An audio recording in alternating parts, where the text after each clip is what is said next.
नमस्कार है आप सबका Delhi hospital and nursing home में, जहां हम बात करते हैं आपकी सेहत और सही इलाज की। आज हमारे साथ हमारे यूरोलॉजिस्ट डॉक्टर नीतीश पारेख जुड़ने जा रहे हैं, जिनसे हम गुर्दे की पथरी के बारे में कुछ प्रश्न करेंगे और वो आपको गुर्दे की पथरी के बारे में कुछ जानकारी देंगे।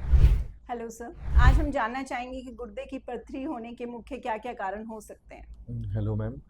एक्चुअली गुर्दे की पथरी मोस्टली पानी, कैल्शियम, ऑक्सलेट इनके अनबैलेंस की वजह से बनती है। तो जी, इसके मुख्य कारणों में सबसे जो मेन कारण होता है वो होता है पानी की कमी होना यानी डिहाइड्रेशन हो जाना। जी, इसके अलावा लंबे टाइम तक पेशाब का इन्फेक्शन रहना, कुछ लंबे टाइम तक दवाइयों का यूज़ करना जिनके साइड इफ़ेक्ट्स होते हैं जिसकी वजह से गुर्दे की पथरी बनती है। कुछ लोगों को जेनेटिक ससेप्टिबिलिटी रहती है मतलब पथरी बनने की उनमें ज़्यादा चांसेस होते हैं। जी। इसके अलावा मोटापा होना, अनियमित डाइट का लेना, एक्सरसाइज ना करना, ये सब भी गुर्दे की पथरी बनने के कारण हो सकते हैं। सर, दूसरा हम ये जानना चाहते हैं कि गुर्दे की पथरी होने के मुख्य लक्षण क्या हैं? क्या-क्या साइन हमें दिखाई देते हैं, सिम्पटम्स? मरीज को जब गुर्दे की पथरी रहती है तो मोस्टली उसको पेट में दर्द रहता है, जो कि पेट के या तो लेफ्ट या राइट साइड में दर्द हो सकता है, जो कि यूजुअली उल्टी होना, जी मचलाना आदि से एसोसिएटेड होता है। इसके अलावा बार-बार पेशाब आना, पेशाब में जलन रहना, कई बार पेशाब में खून भी आ सकता है। इसके अलावा अगर उसके साथ पेशाब में इन्फेक्शन रहता है तो मरीज़ को बुखार भी रह सकता है।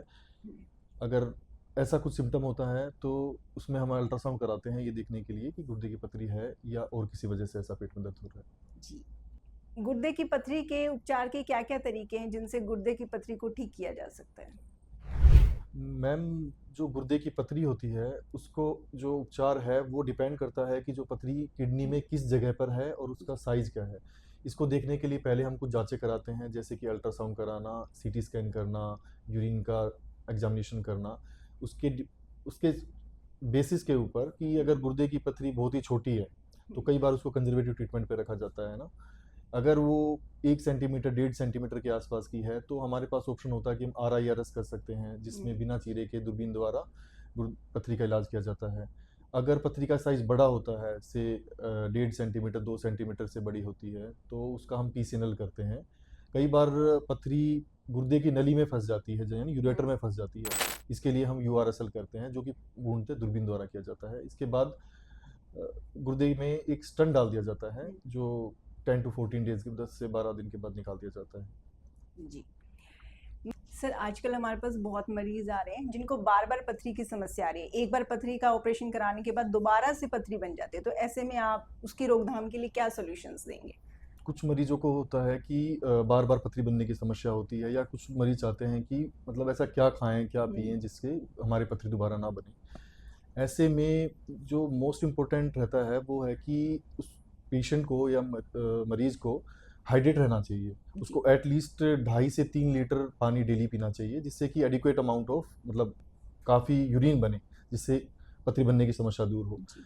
इसके अलावा उसको अपनी डाइट का ध्यान रखना चाहिए, जैसे डाइट में उसको प्रोटीन के खाना थोड़ा कम खाना चाहिए, हुँ, उसको नमक वगैरह भी कम खाना चाहिए। उसको कैल्शियम, लोगों के मन में डाउट रहता है कि कैल्शियम कितना लें, हुँ, कैल्शियम को अवॉइड करें बिल्कुल नहीं, कैल्शियम मॉडरेट अमाउंट में लेना चाहिए। ऐसे आप विटामिन डी जो सप्लीमेंट होते हैं अलग से, उनको अवॉइड कर सकते हो, बट कैल्शियम में ऐसी कोई रिस्ट्रिक्शन नहीं है, कैल्शियम आप मॉडरेट अमाउंट में ले सकते हो। जी। इसके अलावा आपको ऑक्जेलेट रिच फूड जो होते हैं, जैसे कि बादाम, हुँ, पोटैटोज़, मोस्टली उसके ऊपर जो छिलका होता है पोटैटोज़ का, उसमें जी। ऑक्जेलेट बहुत होता है। स्ट्रॉबेरीज़, पालक, चॉकलेट्स, ये सब खाने अवॉइड मतलब कम मात्रा में लेने चाहिए ये सब जी। आपको। इसके अलावा अगर मरीज़ को ऑपरेशन के बाद भी बार-बार पथरी बन रही है, मतलब रिकरेंट स्टोन्स हुँ, फॉर्मर्स हैं, तो उसमें आप अपनी पथरी का एनालिसिस करा सकते हैं। एनालिसिस कराने से हमें पता चलता है किस प्रकार की पथरी है वो, और उसके स्पेसिफ़िक आप उसको ध्यान रख सकते हैं। जैसे कई दवाइयाँ आती हैं, हुँ, मतलब पथरी के अकॉर्डिंग आप डाययूरेटिक्स, पोटेशियम सिट्रेट, एलोप्यूरिनोल, ये सब ले सकते हैं। और अगर पेशाब में मरीज़ को इन्फेक्शन रहता है, जो कि एक मुख्यतः कारण है पथरी बनने का, तो उसमें हम लॉन्ग टर्म एंटीबायोटिक्स वगैरह देते हैं। जी।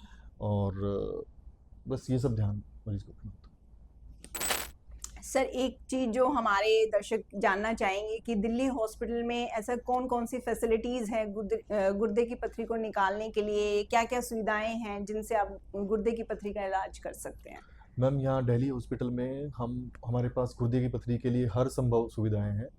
अगर पथरी छोटी होती है तो हम यूजुअली चाहते हैं कि कंजर्वेटिव बिना ऑपरेशन के ही मरीज को पथरी उससे राहत मिले। इसके अलावा हमारे पास यूआरएसएल की सुविधा है जो कि यूरेट्रिक स्टोन के लिए है। हम पीसीएनएल काफ़ी कर रहे हैं। इसके अलावा हमारे पास यहाँ पे अत्याधुनिक लेज़र की मशीन है जिसके द्वारा हम आरआईआरएस भी कर रहे हैं। तो यहाँ पे जो भी गुर्दे की पथरी से रिलेटेड उपचार होते हैं वो हर प्रकार के उपचार यहाँ पे उपलब्ध हैं। आप यहाँ पर दिल्ली अस्पताल में आके अपनी दिखा सकते हैं अगर आपको गुर्दे की पथरी है और उसका इलाज ले सकते हैं।